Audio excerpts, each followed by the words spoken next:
3, and we should be live. Good night to the Belizean people at home and abroad. Sitting with me tonight virtually is my co-host, Mr. Leonard Brackett. I myself is Mr. Gregory Brackett, and tonight we bring to you the 44th edition of Belizean Affair. With that said, as you all know, every time we have a program, we have a reading followed by a prayer. And so I will go straight to Mr. Brackett to have him do the reading and the prayer.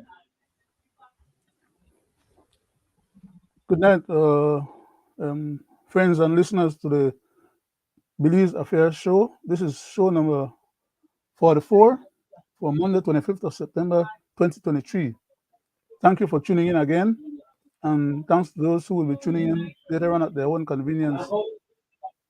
We hope that we can bring you a program that gives something positive in regards to what ails our country and our people. Thank you very much, and good night again. I'll proceed to do the reading for tonight. There's a reason why right now there's only two of us on the panel, because Mr. Wade is not feeling too well currently, so he's not going to be joining us tonight, but he's listening in. So we'll try and do justice on his behalf as well. Proverbs chapter 16, verses 1 and 2 reads as follows. The appreciation of the heart in man and the answer of the tongue is from the Lord. All the ways of a man are clean in his own eyes, but the Lord weigheth the spirit. Amen. Just go ahead and offer a short prayer as well. We won't take a long time to pray for tonight either, because we have quite a bit of stuff that we need to get into, and we want to be able to finish our program within the 90 minutes that is allotted. I'll just bow my head and if you join me so I could say a prayer.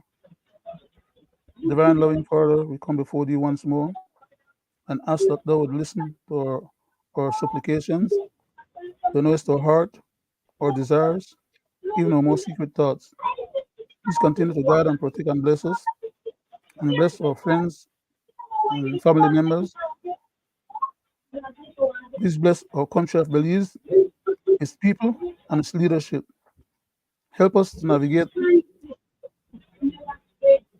our existence in such a way that our leaders will lead us along the path of righteousness as well, and help us to be able to successfully live a life that is pleasing to you and that is healthy for us all.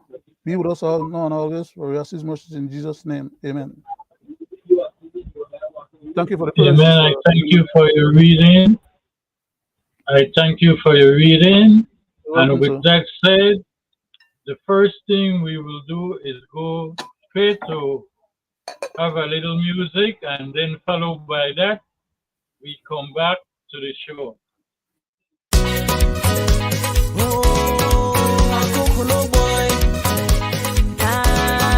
And it's a shamrock. We coming down. We run the town. We tired of this claiming from Guatemala. We tired of this fighting with Guatemala. We tired of this claiming from Guatemala. We tired of this fighting with Guatemala. This is a serious problem with the borderline from 1859. Belize we had a treaty signed. It has been disrespectful. They want to take over we water. Trespassing in our jungle. They shoot to our soldier. Border to border, Belize and Guatemala. Border to border, we need peace and order. Border to border, Belize and Guatemala. Border to border, we need peace and order. We're tired of this claiming from Guatemala. We're tired of this fighting with Guatemala. We're tired of this claiming from Guatemala.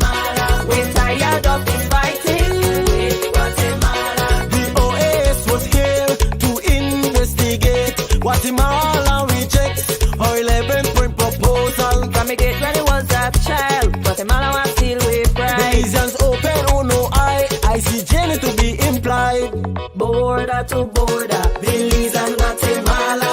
Border to border, we need peace and order.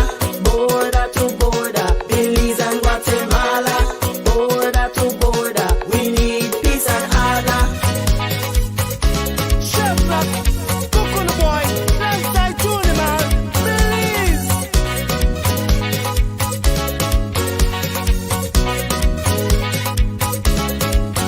Oh, land of the free by the Carib Sea, our manhood we pledge to thy liberty. No tyrants here linger, despots must flee this tranquil haven of democracy. From proud Rio Hondo to Ozarks tune. Belize, 8,867 square miles.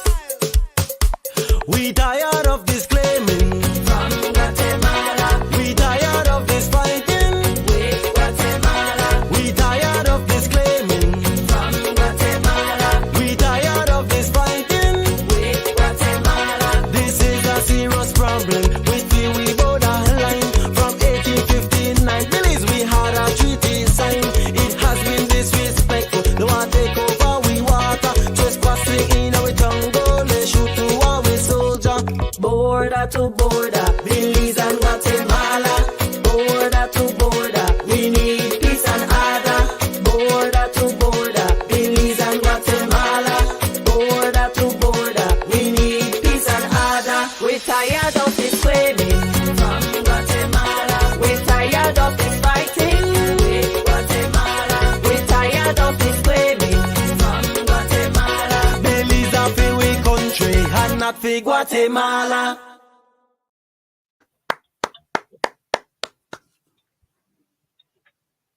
It's With lovely. that played, Mr. Brackett, Yes, sir. my first thing is to talk about the foreign minister who has presented the Belizean cause with the infiltration of our territory in the Saratoon by the Guatemalans. I know you have listened to his speech, but my issue with him is we, the Belizean people, was left out in the cold again because government and foreign minister did not come to the public, even though the public was crying foul because they had did nothing.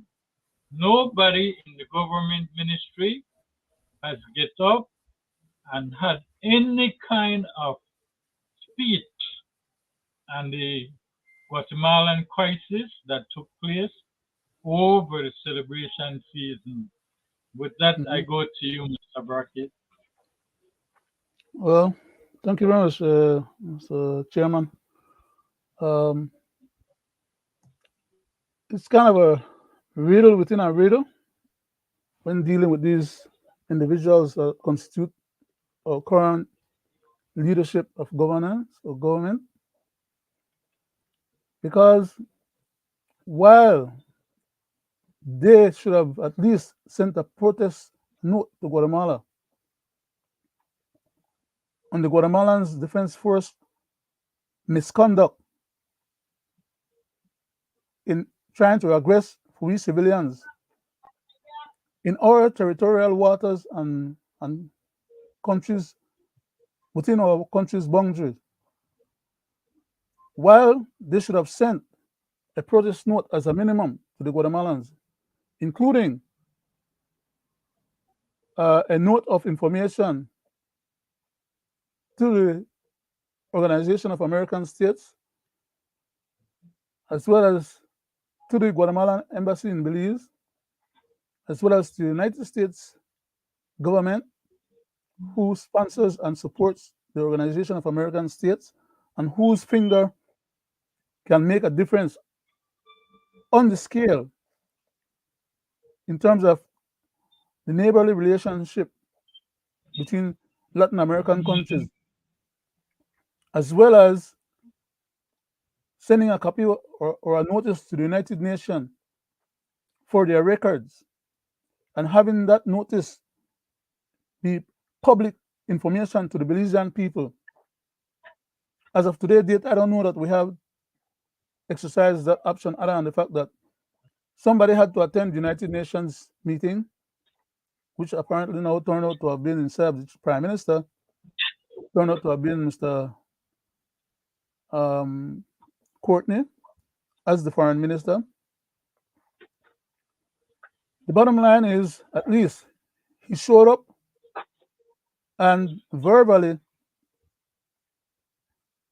informed the people of that particular gathering, and for that matter of fact, the rest of the world, for those who are listening and get access to that kind of information, that yes, indeed, the Guatemalans are illegally trespassing on our lands, and on top of that, they're harassing our people and violating our territorial integrity, which they should not be doing. And especially since we have a confidence building agreement, they should be honoring. That is to stay on their side of the borderline till this matter gets resolved, and stop pretend that they have a right to occupy our territory and do like the mainland Chinese are doing to the other people them close by China. What they're doing to the Philippines, what they're doing to Vietnam, what they're doing to I forget that thing's Malaysia. Anyhow, there's quite a few countries in that area that the Chinese are trying to lay claims to all of these other countries' territorial waters and islands, and they are building fortification on these islands, military fortifications with planes, airport, ships, guided missiles, submarine, all kind of stuff. They're expanding their territorial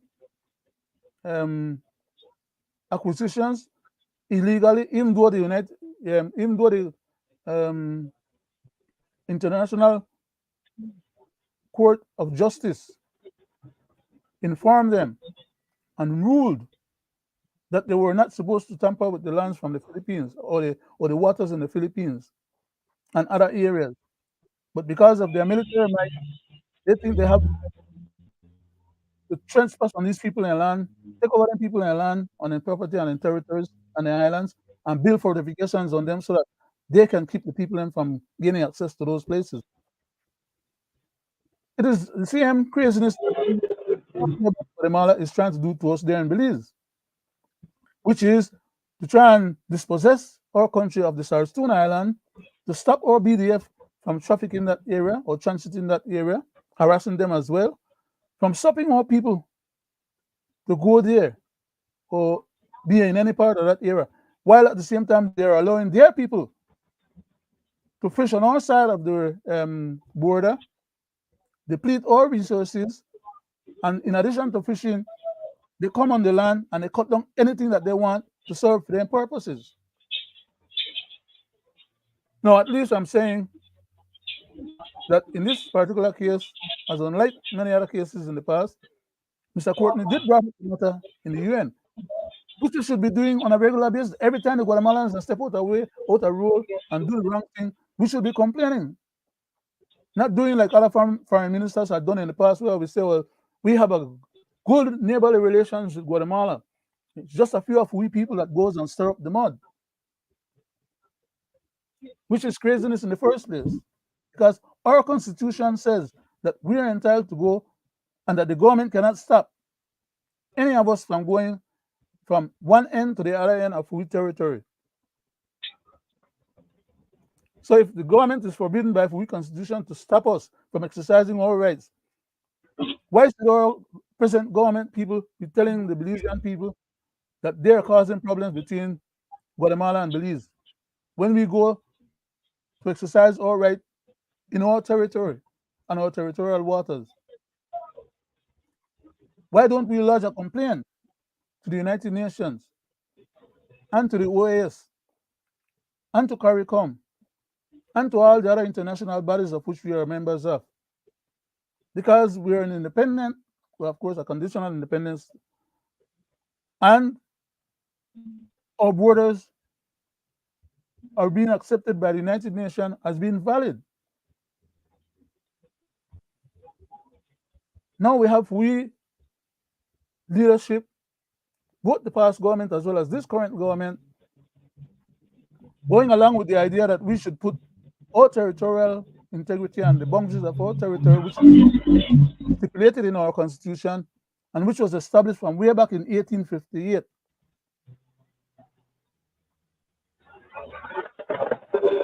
We are now putting all of that for somebody else to decide. Instead of litigating the treaty and the validity of the treaty, they try to dispense with that and come up with this new so-called agreement between Belize and Guatemala to have the Guatemalans take us to the International Court of Justice, so that the International Court of Justice can give Guatemala at least one extra bite at the apple to see whether or not all boundaries are intact or should remain intact. As we know, the Guatemalans have never honored any treaties in the past or any current late agreement that we have had with them. For all intents and purposes, they are of the opinion that they have possession of our Sarstuna Island because they claim it to be theirs. And come hell or high water, whether the ICJ decides otherwise, they will just snub the ICJ and go on to harass us. And we can't go and take that island back from them. We saw the gentleman, the Guatemalan soldier in the boat when Ms. Audrey Matura and the other rest of the territorial volunteers, Mr. Will Mejia and other individuals had gone up there. We saw and heard what they said to our people, that they should not be in that area because that area belongs to Guatemala and they need to leave. And apparently, if they didn't leave, they would have forced them to leave. In other words, they're exercising jurisdiction over our territorial waters as well as our land. And what can we do about it? Can the BDF stop them? They know that we can't. But then the government should not be complicit either in trying to muzzle our people and force them or stop them from abiding by their own constitutional rights. It is for our government to stand behind our constitution, to uphold our constitution, and to do what is right on behalf of our people and country. I just want to say, at least for tonight, thanks to Mr. Courtney for at least having broached the subject in the United Nations Forum. And I hope that that is not the only occasion in which they will exercise some kind of diplomatic leverage, persuasion, or whatever it's going to take for us to at least continue advocating on behalf of our own country and people. We may not have the means to be able to force an outcome that we desire, but neither should we be forced into a corner of timidity, docility, and of cowardice. The least we can do is speak up on our own behalf. So, going forward, we expect to at least hear what's going on with the ICJ, even though they signed agreements stipulating that they cannot tell us anything. And the reason why they did that is because they learned from the 13 and 17 proposals. They learned from the head of agreement that if the people are informed and the people get to know what the hell is going on, the people might just object to what's going on and rebel. So now they try to keep us in ignorance until after the deal is done. When the deal is done, if it's favorable, fine. If it's not favorable, so what? According to them. Only the people could save the people because our leaders have already betrayed us and refused to inform us or tell us what's going on so that we could be prepared to deal with the after effects. But I'll leave that for right now, Mr. Chairman. I would like to comment a little bit more on that and other points, but I don't want to monopolize the whole time. No? So, well, I I thank you for your comment, sir. But isn't it true that if we have this issue with Guatemala and we have what is called a conference building measure, Mm-hmm. we also have trade with them. And we also have what we call neighboring countries that is trying to get rid of drugs passing through one and each other territory. But apart from seeing that, I believe that our government is failing us when it comes to our external policy as well as our internal policies because the Sarastun issues falls under national security. Mm-hmm. And I would think that the first thing our government should have done was to re-establish that base so our BDF soldiers could be stationed there. But if you have no one there, then isn't it the truth that it becomes abandoned and that is why Guatemala is taking it over? So, Chairman, Because, yes, on that point, before we move forward, can I just interject? go ahead, Thank sir. you, sir. On that specific point, the abandonment of that forward base is a deliberate, contemptuous act on the part of we government. They cannot tell me that they can't come up with money to deal with that matter because they could come up with money to deal with anything that they want when they're ready. Then go to the house or then borrow from abroad. So don't bring that to me and try to explain that that is the basis on which that place had to be abandoned. They have actually, for all intents and purposes, as the Guatemalans are now claiming, allowed the Guatemalans to exercise control over that area by virtue of their own negligence and failure to fulfill their obligation. They, the Guatemalans, are telling us that in their own words.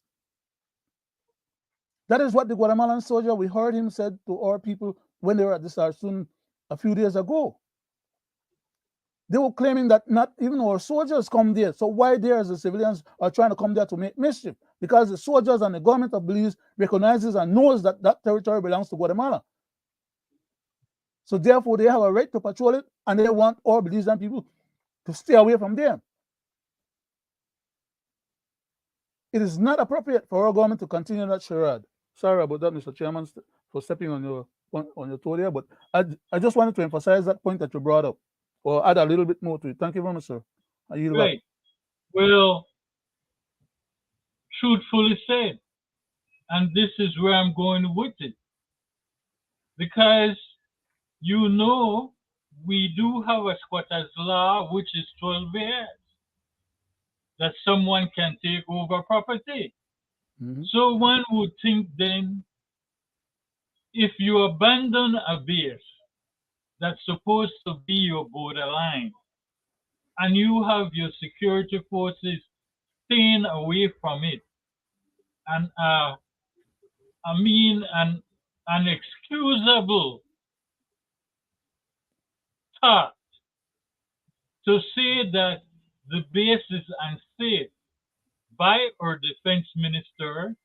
That is Mhm. why he does not want to send the soldiers there. Then the question becomes, It's a what farce. did they sign up for? What did our soldiers sign up for? If they're afraid to go and stay at a base that is not under attack, that is in some shambles, what about when true combat comes and they have to be in Hello? the field? What would happen then? Because to me, that is one of the most ludicrous excuse that one can say. And that is why I keep repeating that our government is failing us when it comes to external policies as well as internal policies. And I will show you how. They did not go to the house to get money to rebuild that base, Mhm. which is the protection of territory and the national security. They did not go to the house and get money to build the Supreme Court, Mhm. which is a fundamental right for people protected under the Constitution by law to Section 20. make sure that people who is acting outside of the law can be tried and Mhm. sentenced. Mhm. So I'm saying this to say we are failing in external and internal policy. And then to turn around and say, I heard the foreign minister say that the cartels are invading our southern border and he must get with his international partners and decide how to deal with this. And with that said, let me play just a short clip of Oh what our man. Prime Minister said, our Foreign Minister said, so the people can hear it for themselves. Those areas that were cleared along the border are extremely remote. Very few people live there. And what our security forces are finding is non-cooperation and frustration when they go on exercises to these areas, which signals to us that the residents in those areas have been bought over. It is the beginning of the penetration by cartels into Belize. If it is not addressed now, look around the Americas to countries who are attempting to fight the endemic influence of the cartels.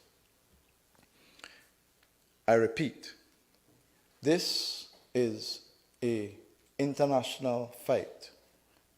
For us to eradicate it requires cooperation. Cooperation with our international partners, and I will say specifically, the government of Guatemala. Now you heard what I heard, right? So Now he's going to implore. He's I going would to like implore, you Mr. to Chairman. comment on that. Yes, he's going to implore to the Guatemalans who are actually the ones encouraging their people to come over on our side of the border and to play a harassment game with us, and then turn around when our soldiers are being fired on and they return fire, claim that we are actually aggressing their people, that they are allowing to come over our side of the border.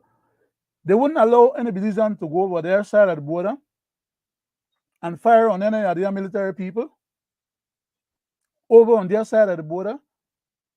Then for us to be able to say, well, the Guatemalans are being hostile to the Belizeans because the Belizeans had to fire on the Guatemalans over in the Guatemalan territory. That would be crazy, right? That would be just the opposite of reality. That is like living in a world that is not rational or reasonable. But their people can come across our side of the border, burn down our Chiquibull forest in major hundreds and hundreds of hectares, thousands of hectares, as a matter of fact, destroy our fauna, export our leaves and other fauna, export our lumber, cut down our trees and export our lumber, cut roads and defile or special set aside forests that not even the Belizeans are allowed to go into. Take out the gold from up into the mountains then that Belizeans are not allowed to go and do that in massive amounts. It's not like one person is doing it or two persons are doing it. The foreign minister just said a while ago that it's just a few people. I beg to differ with him. It's not just a few people, and it's not just right now that this issue is going on. Why did we end up in the 90s, in the 1990s, with a adjacency zone? Does he not remember that? Of course, he was not the foreign minister then, but he lived in Belize. He understands what goes on in Belize politics on a day-to-day basis. He had always been involved with the political affairs of the country. And under the Musa administration is when we had that issue where they went and they signed, in 1991, they signed the delimitation of our border, stipulating that there's no real border there. When we tried to publish the information, they went to Facebook and other places and tell the people that they have to take down the material because that is government document, and they did not give authority or permission for us to be publicizing it.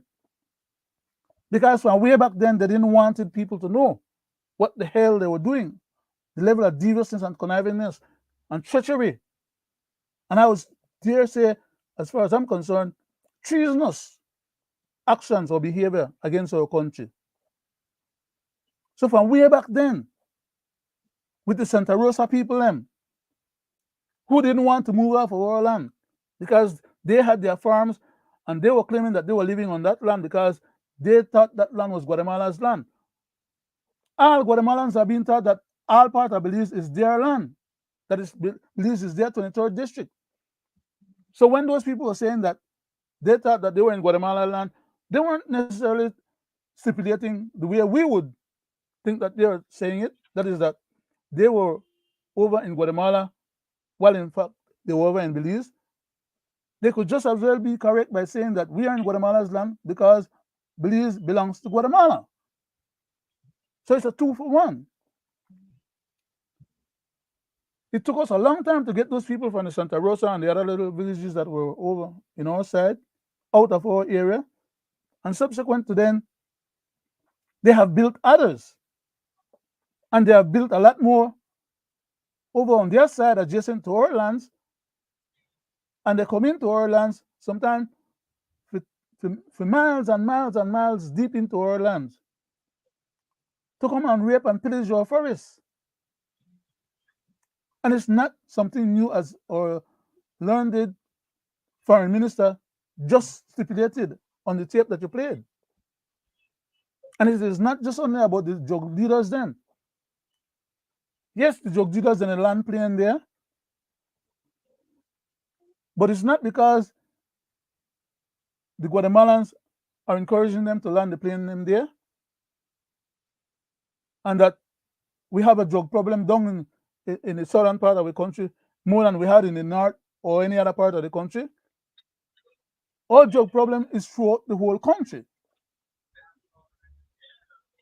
We have plane landing for decades now, all over our country. And why? We are a defenseless, so-called independent, defenseless pauper. We don't have the defense and we don't have the money to procure the defensive capability. So those people from the drug trade then just use, abuse free territory at will. And as a matter of fact, we all know that there are people involved in high levels in some of these operations that these people are carrying on. These people are paying their way. So us going to talk with the Guatemalans then, what kind of talk you think that's going to be? They don't respect us any more than they have been respecting us in the past, even as of today date. By go talk to them right now, we can get a little more respect and help out of them to deal with anything that has to do with our own safety, security, and well-being. Are we that stupid? Is that what we really expect? That these people who are aggressing us are going to help us fight the drug wars? When in fact, for them, one country are being subordinated by the very drug lords then? What help can they provide us?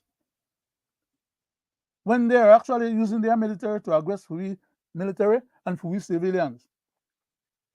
When they are trying to take our territory and have us at the United Nations right now to see if the United Nations will rule in their favor so that they could keep what they have and get some more. Are these the people that we try to go and hug up and drink and have fun and go visit their country under the diplomatic shield and hobnob with these people and laugh and have fun while they're the aggressor? We trade with them, and then they get over $100 million worth of benefit out of we economy, and we are getting between $5 and $10 million out of their economy. That's a $90 million difference that they're bleeding out of we country almost annually. That's where our foreign exchange is going, which is why we don't have enough to be able to do our regular business. Every once in a while, we have to claim that we don't have enough foreign exchange. What do you think will happen when the Belizeans out there get fed up at this craziness of having their rights derogated or taken away or not respected by the government? And we decide, okay, well, since I don't want with the Belizean, I don't want to participate in Belizean affairs, we might as well keep the money and save the money for our own retirement out there and forget about where the hell they go on. Where do you get the extra money from? The US is not going to go to Belize 100 times for the year, and every time they go there and give them a couple $1 million to make up the difference of the money where we send back home. But yet we can't get no respect out of we one government. What kind of stupidness is that? We can't get we one government to abide by we own constitution and do the right things by us, barring Belizeans. But the United States can go to our country, offer a few $100,000 to we government to host other people from down south and from Guatemala and other places in Central America, to the point of outpopulating for we existing populations in the country, for we local Belizeans in the country. What kind of craziness is that? How can we be sold so cheaply? Or not, let's not say how can we be sold so cheaply? How can our integrity and our territorial boundaries be compromised by those who are supposed to be our leaders, who are supposed to be looking out for the well-being and safety of our country and people? It's easy for our country to be suborned, not by its own people, by foreigners. We have so-called investors come in and give the ministers them or other people in the country and leave few dollars. And next thing you know, all kind of agreements and power plays is made to compromise our government and put our government and people in situations where they don't need to be. And the foreigners come in, they pay and leave money up front to whoever they have to touch base with and subordinate. And for the rest of the period, their investment is guaranteed and secured, and they keep making the money. And in this last instance in Puerto Rico, they want to be given the opportunity for them export and one resources out of we country. They want money. They want to be given banking facilities or banking authority. They don't come to we country to help we country or to provide any tax base for we country so the government could run the country. Then come to make money out of we country. And for we government officials can facilitate then a kind of stupidness, like if they don't got enough sense how to make one proper negotiation so that the country can benefit from it as well. I'll yield back, Mr. Chairman. Every time I start getting emotional, I got to check myself because, I don't suffer fools too lightly, especially fools in that category of our leadership. It pisses me off. Well said. But to me, I believe that this whole thing is a political blunder, and I will tell you why. If you listen to what the foreign minister said about the invasion of our southern borders by drugs cartel, right? And speaking to his international partners, then tell me if it is not a political blunder Why did the Prime Minister went to the House for $1 million for narcos in the North when the Prime Minister could have simply speak to his international partner in Mexico to try to help them solve it, which is more peaceful Belize than Guatemala. It makes no sense to me. So this is telling me, as I said, a political blunder that the present government did not have to go for $1 million for any narcos in the northern part of our country. Let me hear you on that. Does that make sense to you? I'll go one step further in my answer or stipulations. Why didn't they go, instead of going to Guatemala to go and try and talk with Guatemala to see if we can get Guatemala to assist us, which only supports the original perspective of us becoming a vassal state to Guatemala and needing Guatemala to look after our foreign affairs for us, which is what the 13 and the 17 proposals on the head of agreement were. All those things are still operational as of today date. When these knuckleheads are telling us that we have to go genuflect and supplicate to Guatemala to resolve the issues that they as our government are falling short on, are making blunders on, and are not doing, it tells on themselves, like you always say, Mr. Chairman.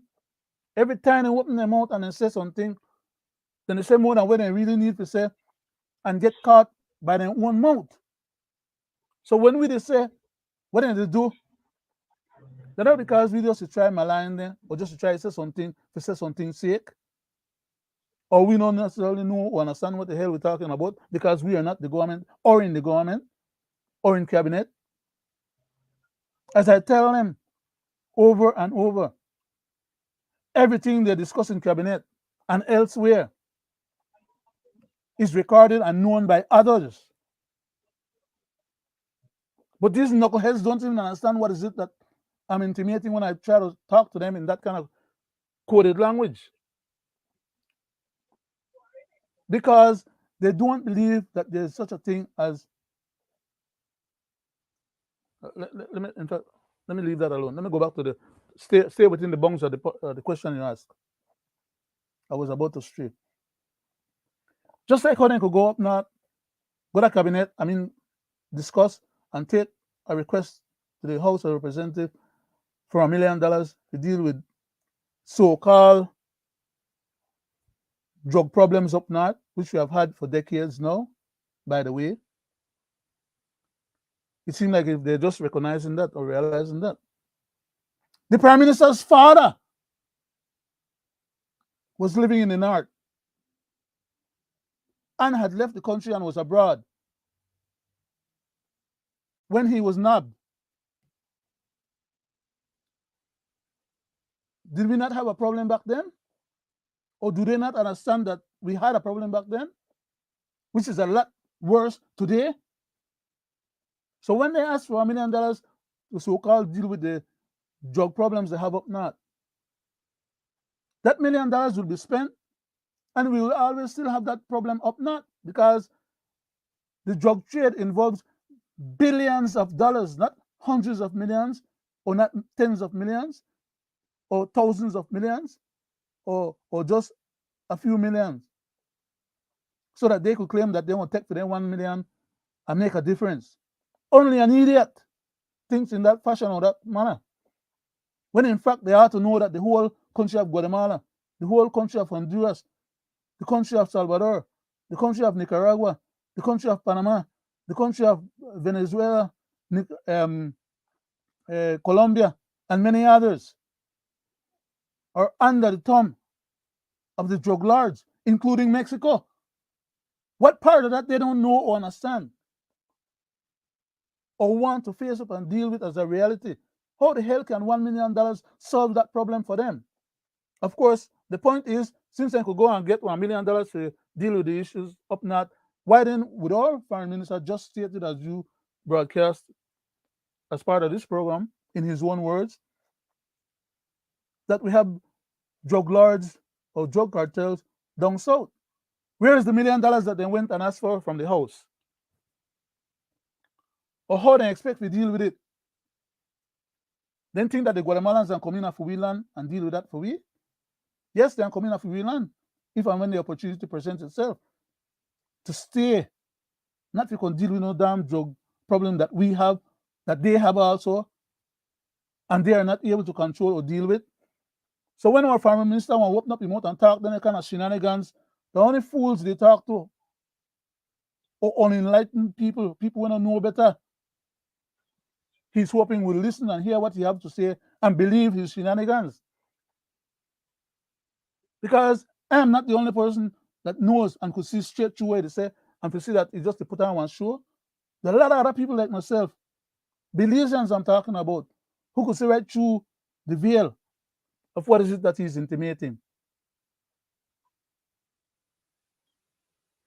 Now, what I was saying, and we were speaking about external policies.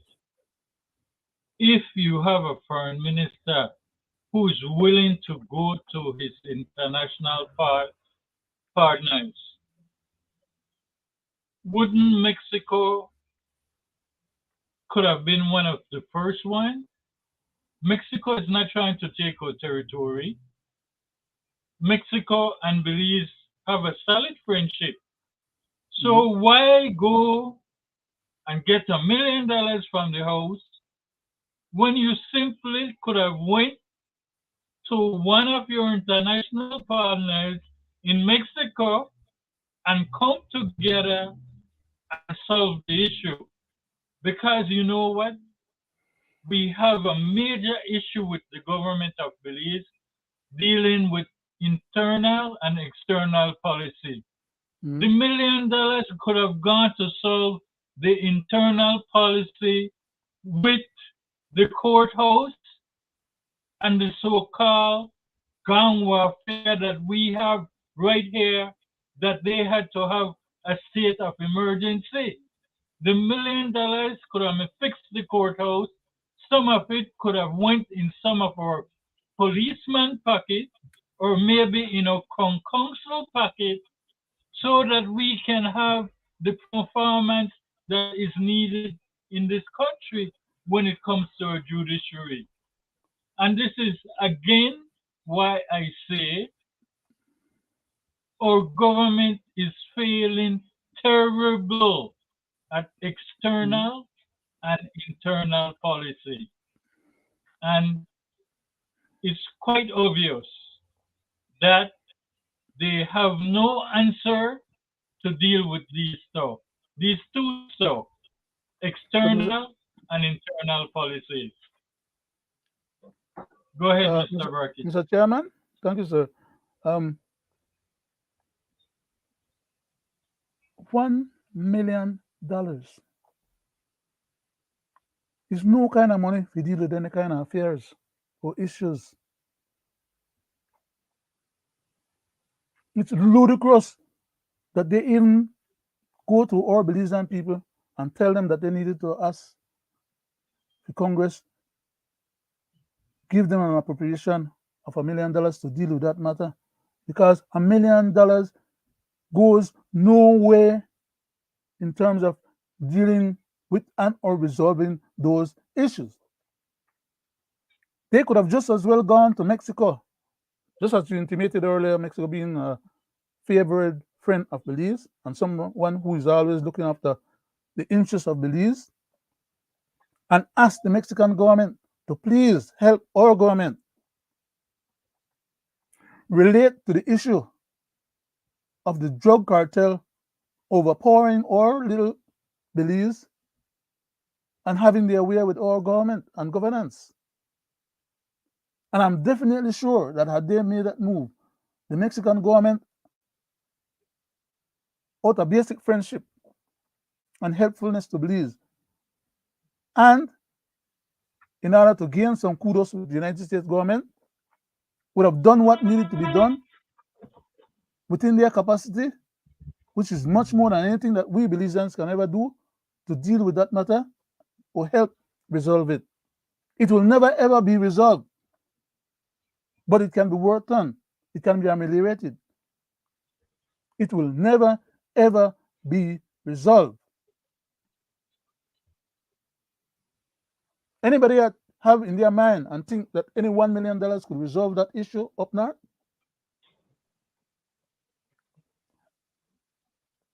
I have a bridge that goes across from Baron Bliss' grave to the governor's house that I would like to give to the government of Belize and its people. I'm talking silliness, right? I'm being funny. Anybody that believes what I just stipulated, that $1 million could actually have an effect and resolve that issue, was either bamboozling, playing the fool, or taking somebody else for a fool. I don't have no bridge that go across from Baron Bliss to Governor House. But if anybody can believe what was said about getting that $1 million as being a valid and realistic expectation, then just as well could I believe when I say I have a bridge that I would like to be able to give them, which I don't have no bridge to give them. So I'm just being facetious and trying to point out the level of ludicrousness. But let's put it aside. Where is the effort expended to try and deal with what our current foreign minister is stipulating, that we have a drug problem down south? Apparently, they just realized that. But where is the effort to resolve that issue? Knuckling under the Guatemalans them to deal with our foreign affairs for us, as was required under the 13 proposals, the 17 proposals, and the heads of agreement for us to become a vassal state of Guatemala and depend on them or yield to them to look out for our interests, being a bigger power player in the region than us and a neighbor of ours. As you said, why couldn't we have gone to Mexico? The Mexicans have the capability and the ability to assist us. Not to say the least that their whole country also is being subordinated. Hello? But they would be in a much more benign position than the Guatemalans to be of any help to us with all crises down there. I'm sure that there are people in Belize that understand what I'm saying, believes what I'm saying, and could do something about what I'm saying if they're actually interested in the well-being of the country, the leadership of the country, and not having our country become a vassal state or a dependent state on our mortal enemy, Guatemala. I turn it back, Mr. Chairman.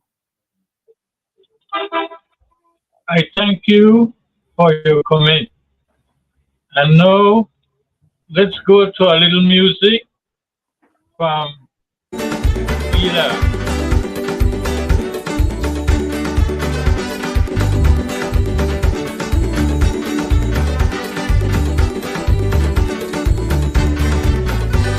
I am a Belizean.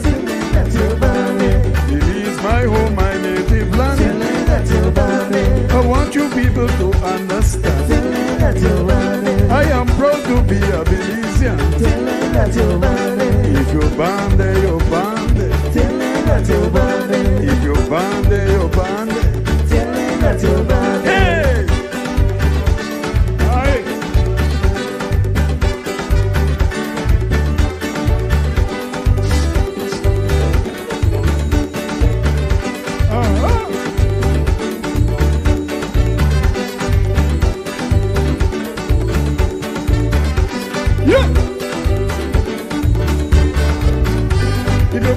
Kayo yo bande, if you come from Benke yo bande,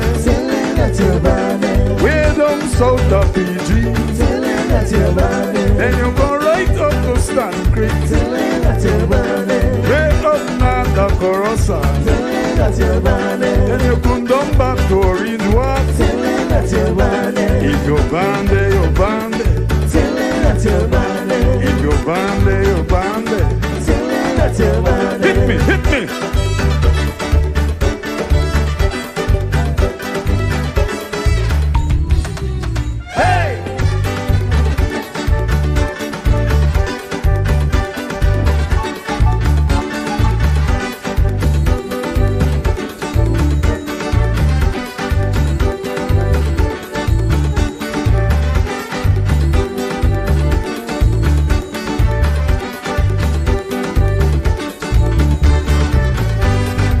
I'm a true born Belizean. Belize my home, my native land. If you're bande, you're bande. If you're bande, you're bande.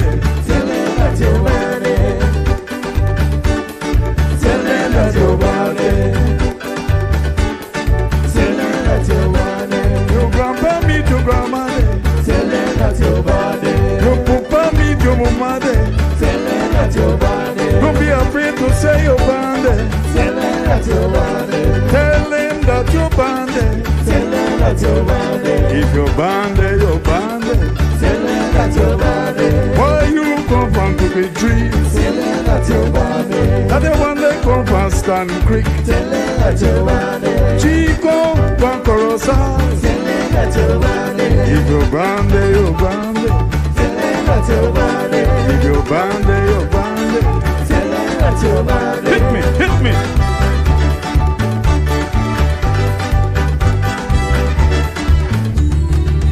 Hey!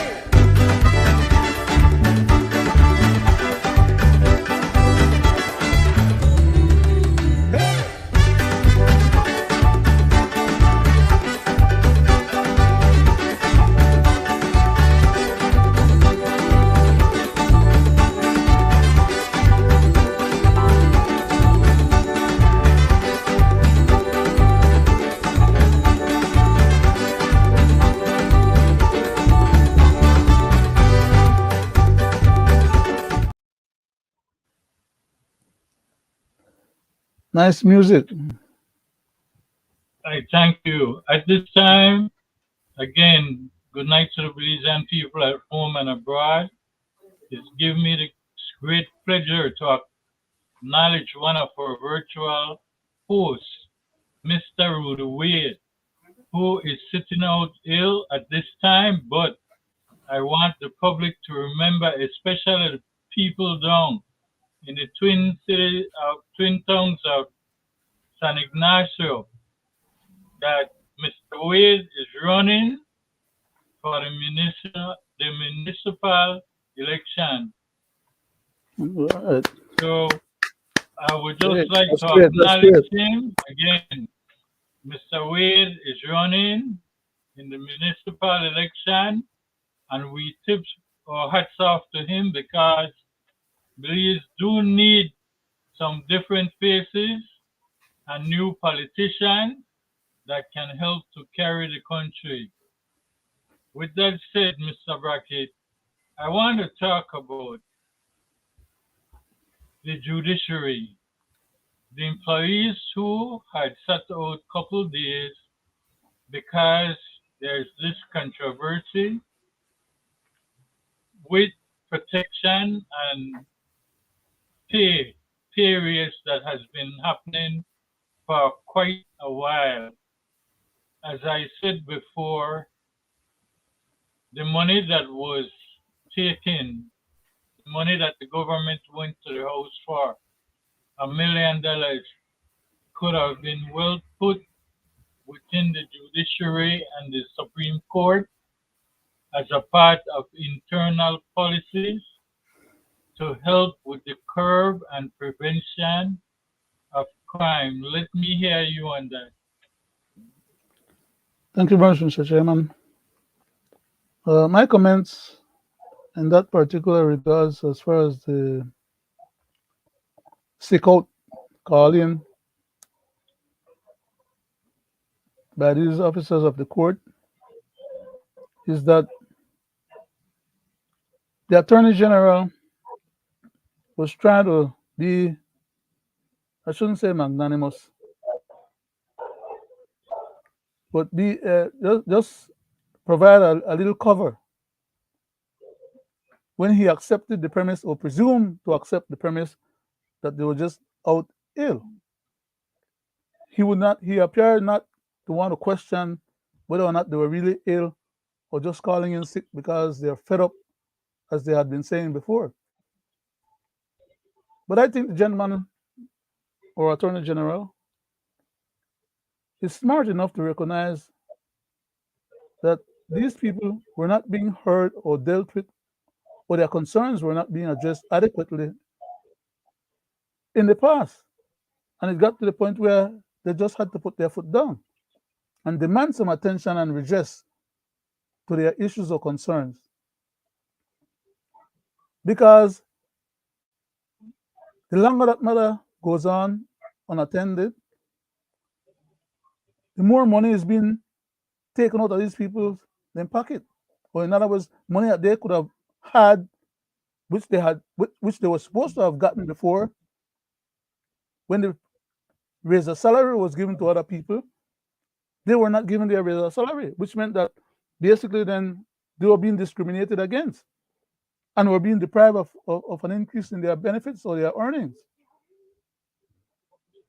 Not only did they not get it, I'm definitely sure that they're not going to give it back to them as a back pay out of what was due to them that they did not receive.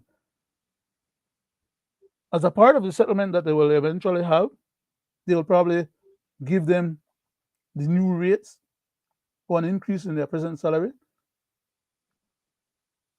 But as I said just now, are they going to get their back salaries as a back pay? They have already done the work. They deserve to have gotten that salary. They have already earned it. So to say that they're giving them a raise of salary now, which they should have gotten and probably will end up getting, doesn't mean the same as to say, well, in addition to their raise of salary, we're going to give them the back money that we withheld from them or that we didn't give them, while everybody else got theirs. The other point is that these people or these individuals are some of them senior personnel in the judiciary. And they're going to hire people from abroad who are junior to these individuals at a higher salary than these individuals. How can that seem to be fair? Or where is the equity in that scenario? I heard our Attorney General try to stipulate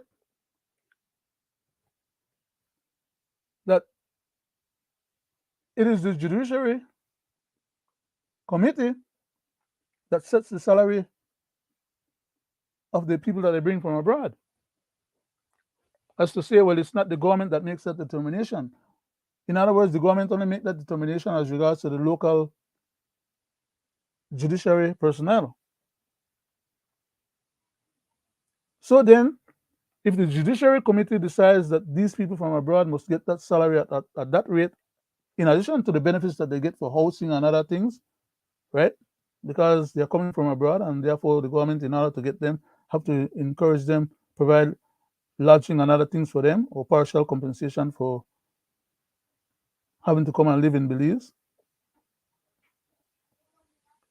While they do not have to provide for the Belizeans housing stipends or other stipends that they are providing for these individuals, the least they can do is step up the salary of the Belizeans to the level of the salary of the people that they are bringing from abroad. There should be a schedule of salaries based on your position, your experience, and what you are bringing to the table. And you can't be bringing in junior officers at a higher salary than the senior officers. That does not provide for a good working environment, or for an environment where the senior officers are going to believe that you have their interests or well-being at heart. Therefore, it would be the government's responsibility to treat its own local employees the way the other judiciary committee is stipulating that they have to treat the foreigners then. So your pay scale is supposed to be based on your experience and what you bring to the table. And you can't have the junior people who they bring from abroad. The salaries are being paid to them at a higher rate than the salaries that are being paid to the local people. So I hope that the government take a very serious look at that and correct that. Because, Mr. Attorney General, what you're stipulating doesn't square with reality, and it smacks of an excuse for a government shortcoming, and the fact that maybe the government don't have the money or don't want to provide the money or the extra salary to the people at home. You cannot have these people live with that as a reality. If the judicial committee said that they pay these other people a certain salary, that's incumbent on the government to recognize that that salary needs to be paid as well to the local people then.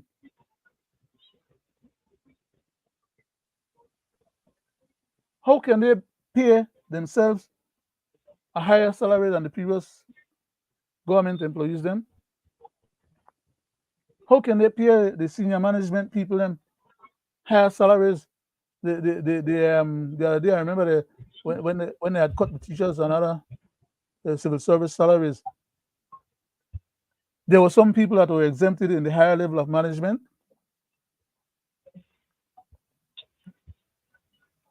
The government needs to step to the plate and stop play shenanigans, stop play games, be an honest government on behalf of everybody, and play the rules across the table on a level field or on a level basis. That's all I could say for that for right now. I thank you for that, but I think it has to do with more than that. Because from listening to what the Attorney General is saying, I think these people are playing like a Coogan's bluff, like you're playing poker. Because if I'm listening to what he's saying, and I will play the tape so that the public at home and abroad can hear it. To me, I believe what he was saying is you don't have to worry in the sense because the Constitution will change shortly, then you won't have that problem. Honestly, because as I said before, I do believe that Mr. Chairman, all these people... before you go forward, Mr. Chairman, please, can I step on your toe just for a second in terms of adding one little comment quickly? Go ahead, sir. How sure is this Attorney General that the Constitution is going to change? Because that is not what was stipulated when I start this Constitution question. What was stipulated is that the Constitution might need to change, or there are some things that needs to be changed. And if it's going to happen, they want the Belizean people at home and abroad to be on the decision-making process to get it done. And they will go out, educate the people which they haven't done or been doing, survey the people, have the people present some input, and then they will decide what needs to be done as far as the Constitution is concerned.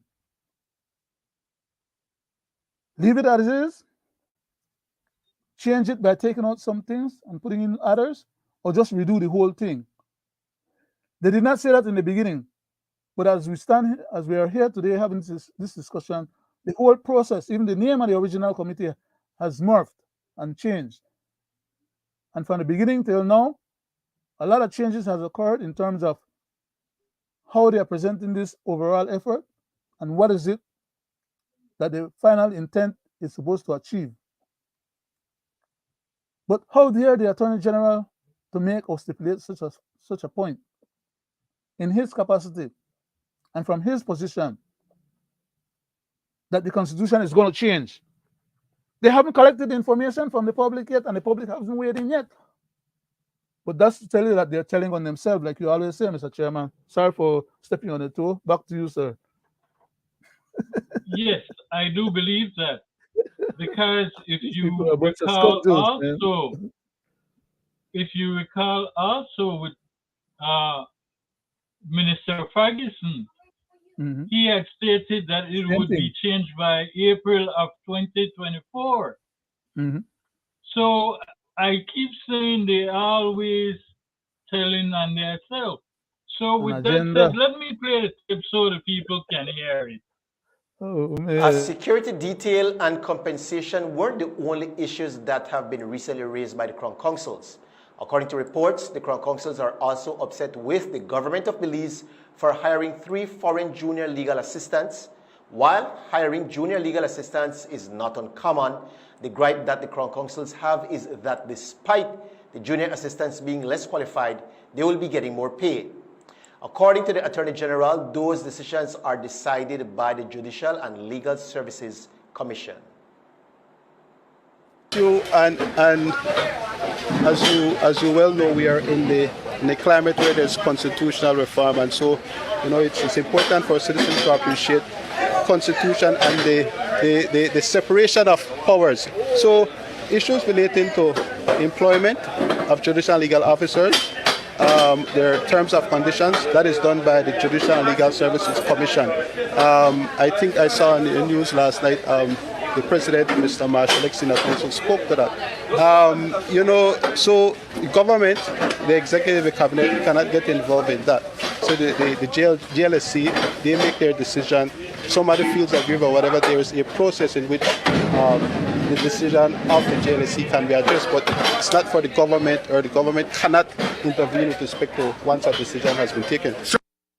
Hey, Denise here. Thanks for checking out our Facebook page. Be sure to click the like button. Mr. Chairman, can I jump in? Yes, I'm hot you under can, the collar with that sir. one. I'm hot under the collar with that one. Remember, I just tried to explain earlier. Does the Judicial Commission give itself its own budget, or is it the government that provides a budget for them, or pays the salaries them? What is this gentleman talking about? Does he not know the protocol, procedures, or practices of our government and the governance criteria? Even the Governor General doesn't provide her own budget. It is the government that provides a budget for her, and all other subsequent commissioners or other governmental entities are paid from the consolidated fund. I would hope that they all understand that or know that much. So yes, it is the government's responsibility to come up with the money to make up the difference in salary for any and every employee that deserves to be compensated adequately, is my position or point, as I previously stated. But I'll just get it off from my color. No, let me ask this question. question then. Because the first thing he went to was constitution reform. And the second thing he mentioned is separation of powers. So is he implementing that the separation of powers is not working? Because obviously, if that is what that's why they want to change the constitution. 100% right. Telling on himself again, Mr. Chairman. He's 100% right if he's saying that. You know? But it just goes to show you that politicizing the whole system is what is happening, and our government is not working in separation of powers. That's a bona fide proof right there. Since he brought it up, might as well I bring it out. There is no denial of that. You know? The gentleman was being eloquent. He was being Yes, he eloquent have with been. words, but not You know, contextualizing but it's facts funny and reality. that every individual who becomes a part of the Yeah, party, to the the line. first thing they speak about is constitutional reform. The big You agenda. know, big agenda. I Mr. think Chairman, we have reached. Mr. Chairman, uh, uh, uh, allow me to be obnoxious and interject again or say something else while you're speaking. I mean, to interrupt your speech, which I know Go right ahead, sir. shouldn't be done, and I'm doing it too often now, but I'm losing the thoughts. I'm sorry. Anyhow, this grand agenda of our current government is to get a constitution that will serve their purpose to launch the country into a Republican governance status. How they're going to get there, as of right now, they seem not to know, even though I have given them little crumbs or pointers way back in the beginning, even before the constitution, even before the commission was established. Remember, we dealt with those matters when we were on the Hot Show programs, long That before is we got on this correct. particular platform. Remember, we went and dealt with those matters. In fact, we dealt with them, you and I dealt with those matters before we got on the Hot Seat program as well. We go all the way back, probably a couple of years ago, when we were on the Sea Smoke program with Mr. Clinton Young out of New York, and Mr. G. Mike, and Mr. Myvitt, George Myvitt, and others. From way back then, we were dealing with those matters, and we tried to point out that there was an agenda afoot.